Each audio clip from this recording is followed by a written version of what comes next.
All right, so I'm going to show how to use a T-handle manifold to inflate nitrogen on a TK5 damper.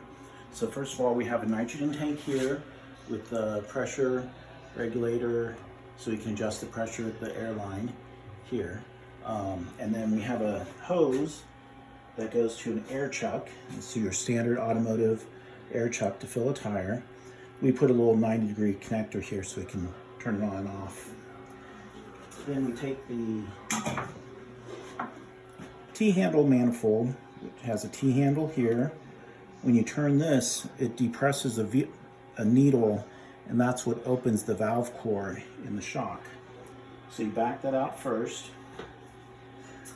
then you attach this to your Schrader valve.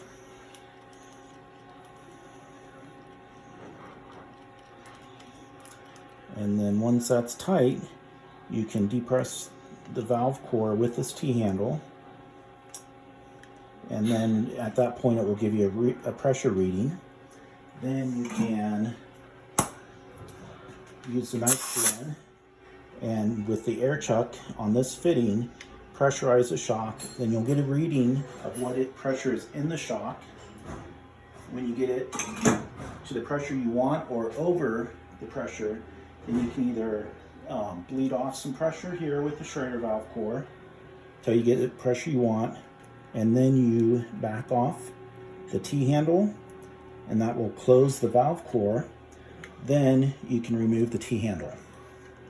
It's very important that the weight is off of the airplane so the shock is under no load. Okay, thank you.